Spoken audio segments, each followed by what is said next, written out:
Gukurikira Yesu koko ntibyoroshye. Ibuka muri Luka ibice 9 umurongo wa 60. Mbega igisubizo.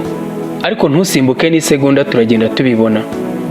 Umunsi nyakuri ukeka ko ari ku isabato cyangwa ku cyumweru cyangwa undi wose usengeraho. Ariko mu by'ukuri urasanga atari byo. Usabwe kubana nanjye kugera ku musozo w'iki kiganiro. Dore ikibabaje kandi ni uko usanga abajyimaka bose badashobora no gusoma igice kimwe muri Bibiliya cyangwa se akabasha kubisoma, ariko mu by'ukuri nubwo asoma ibice byinshi akabyumvira mu gitorero rye ryabimubwiyemo, akirengagiza ukuri yisomeye. Reka tubanze tuganire ku ibi ngibi. Ubundi turebe inkomoko y'iminsi yo gusengeraho n'ikivuze ndetse n'impamvu nawe ushobora kugira umunsi uhitamo. Si umuntu umwe cyangwa babiri bibaza ibintu nk'ibi ngibi. Si abakristo gusa, oya, aho twaba tubeshye, cyangwa se abatari abakristo bibaza mwene iki kibazo. Impaka zizamuka kenshi kandi buri munsi ku kintu nk'iki ngiki. Gusa biteye ubwoba n'agahinda iyo usanze uwitwa umwizera nawe ubwe akibaza ibintu nk'ibi ngibi cyangwa agashinga intambara ku mpamvu nk'iyi ngiyi. Ndabizi neza mu rugendo rw'aho uva cyangwa wavuye utari wambwira n'aho ugana, ntiwabura kuba warigeze kugira umunsi n'umwe mu buzima bwawe ngo ujye impaka cyangwa se ngo wibaze uti ese ubundi umunsi nyakuri ni uwuhe? Ese kuki amategeko yose twashyiriweho asa nk'ananirwa kutugeza ku kuri?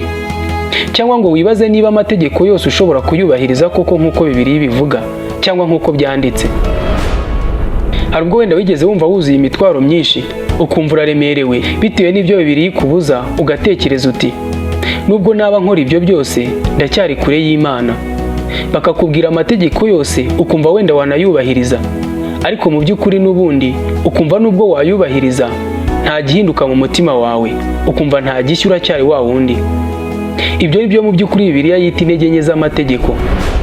Kuko nubwo amategeko ari meza ntabwo ashobora gutuma umuntu agirwa umukiranutsi imbere y'Imana. Niyo mpamvu Pawulo yanditse abivugaho ati kuko ibyo amategeko yananiwe gukora ku bw'intege nke za kamere yacu, Imana yabishoje ubwo yatumaga umwana wayo afite ishusho ya kamere y'ibyaha kuba igitambo cy'ibyaha, icira ibyaha bya kamere w'iteka. Abaroma 8:3. Aho uhita wumva neza ko amategeko yananiwe gukora icyo atashoboye kera kose. Rero niho ubuntu bw'Imana rero bwigaragarizaga. Ibi rero yabikoreye iki? Kohereza umwana wayo yabikoreye kugira ngo gukiranuka kw'amategeko gusohozwe muri twe, abadakurikiza ibya kamere y'umubiri ahubwo abakurikiza iby'umwuka. Ubundi ab'Imana yemera ni bande? Abahiriwe ni bande? Ko Bibiliya ikoresha ijambo kenshi ngo hahirwa. Urugero iratubwira iti hahirwa abakene mu mitima yabo kuko ubwami bwo mu ijuru ari ubwabo. Hahirwa abarenganyirijwe gukiranuka kuko ubwami bwo mu ijuru ari ubwabo. Mateyo 5:3 ndetse n'uwa 10. Aba nibo mu by'ukuri Imana yita abahiriwe kuko batagendera ku mbaraga zabo cyangwa se z'amategeko gusa, ahubwo biyambaza Kristo nk'umusozo w'amategeko kandi gusohora kwayo. None si iminsi turwanira irihe?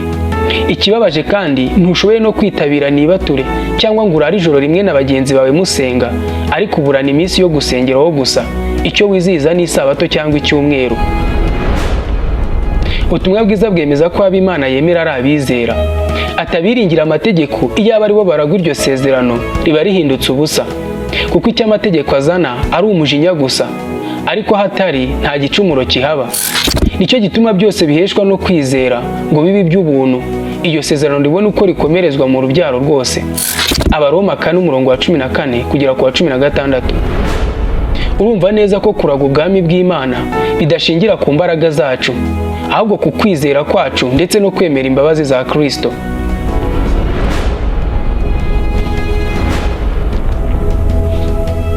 Ndabizi neza muri iyi minsi yombi ntiwaba ufite umwe usengeraho ngo uba utarigeze na rimwe wibaza cyangwa ngo wiyumvemo impaka. Ntiwabura inshuro n'imwe wakomeje kuganira n'inshuti zawe cyangwa se wumvise abandi barwana ku ijambo rimwe, umunsi nyakuri wo gusengeraho ni uwuhe koko? Ese ni isabato yanditswe mu mategeko 10 cyangwa ni icyumweru abantu benshi bafata nk'umunsi w'amasengesho? Aha ni ikibazo gikomeye gihera, kuko buri wese yifuza kumenya ukuri, ariko ukuri nyakuri reka nkubwire ntigushobora kumenyekana kereka tubanje gusobanukirwa n'ibihe byose Imana yanyuzemo cyangwa yanyujijemo abantu bayo, ndetse kandi tukareba n'uko Umwuka Wera yagiye akuraho ibitari bigikwiye. kuko hari aho Bibiliya itubwira neza ko ibyo amategeko yananiwe gukuraho kubera intege nke z'umubiri, Imana yabikoreye mu kohereza umwana wayo. Ngira ngo ibi byumvwa neza, Abaroma 8:3 nk'uko nabikubwiye. None se bivuze iki ku bijyanye n'umunsi? Byaba bivuze ko amategeko y'umunsi runaka yananiwe gukora icyo yagombaga gukora? Byaba bivuze ko habayeho impinduka mu gihe cy'ububasha bwa Kristo? Aha wasubiza icyo ushaka, ariko igitangaje nta cyakuweho, nta n'ikidakwiriye kubahirizwa. Tekereza nawe wabuze umuntu wawe yitabye Imana, wasaba bosi wawe uruhushya akakubwira ngo reka abapfuye bahamba abapfu babo, kandi si ko ari we wapfuye. Ubwo wazongera kugaruka mu kazi ke? Nyamara Yesu we yarabivuze, databuja reka mbanze ngende mpambe data. Ubwo Yesu yaramubwiye ngo nkurikira, reka abapfuye bihambira abapfuye babo, ariko wehoho genda ubwiriza abantu iby'ubwami bw'Imana. Luka 9:59 ndetse n'uwa 60.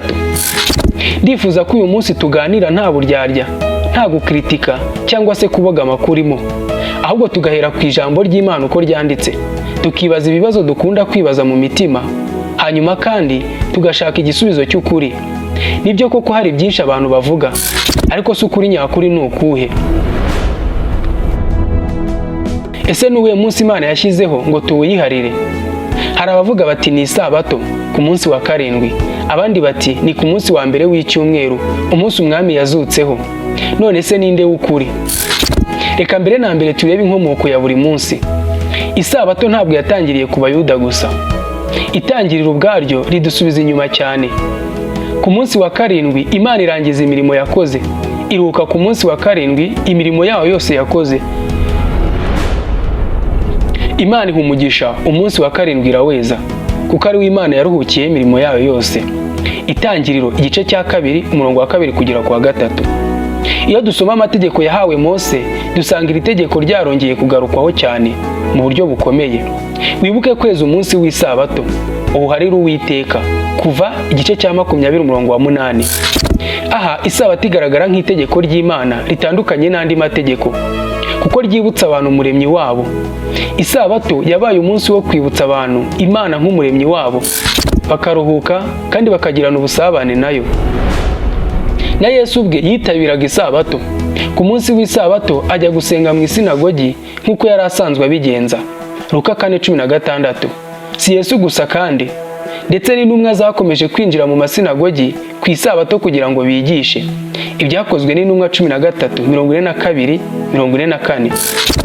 Nuko isabato yaje until now ikaba icyubahirizwa. None icyumweru cyo bite?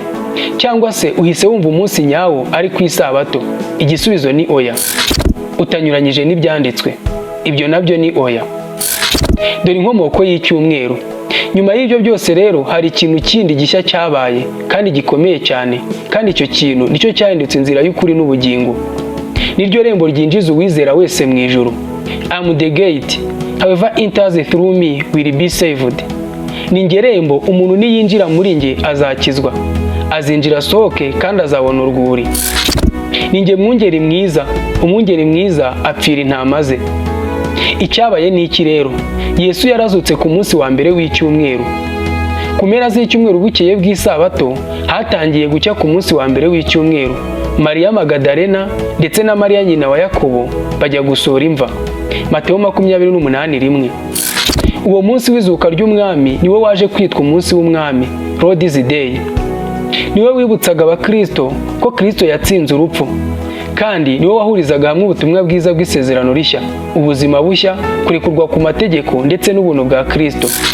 Uwitwa David Schrock abivuga mu nyandiko ye yise 7 Things You Should Know About the Lord's Day mu mwaka wa 2018. Hari ibintu bitatu by'ingenzi byatumye abakristo baterana ku munsi wa karindwi cyangwa se ku munsi wa mbere w'isabato, ari wo ku cyumweru. Ikintu cya mbere ni uko ari umunsi Yesu yazutseho. Ikintu cya kabiri, kuko ari umunsi wa mbere w'iremwa rishya, aho Kristo yazanye ubugingo bushya.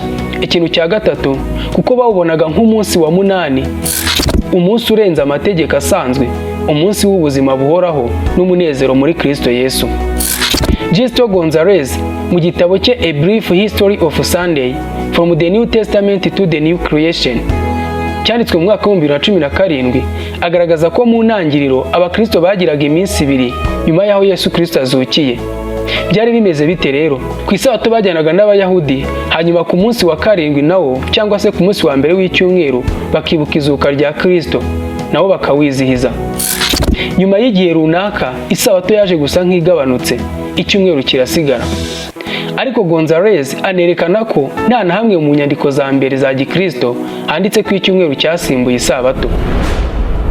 Ahubwo ibyo byari ukubera izuka rya Kristo.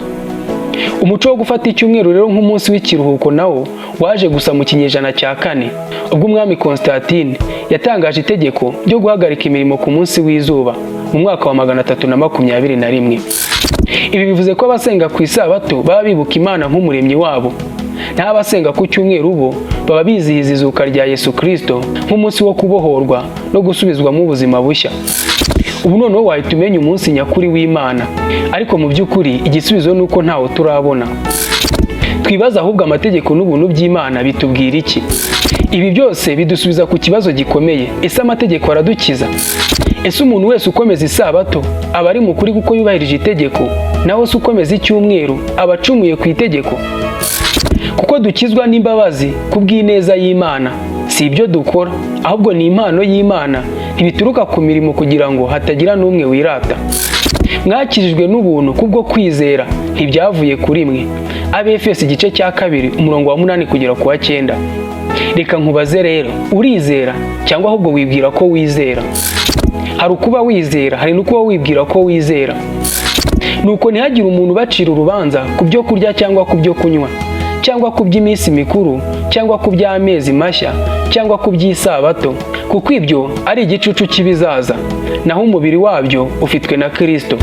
Abakolosayi ibice 2 umurongo wa 16 n'uwa 17.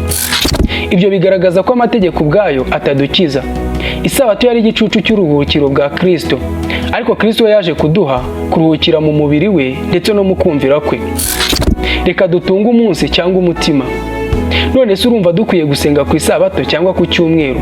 Ukuri nuku: umunsi ntabwo wakiza umuntu, umutima wuzuye Kristo niwe Imana ishaka.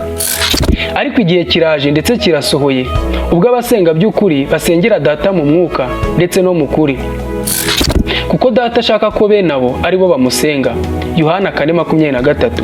Niyo mpamvu isabato yerekana umuremyi, icyumweru kikerekana umucunguzi, ariko byose bigahurira mu kintu kimwe: ubuntu bwa Yesu Kristo bukiza umuntu wese wizera.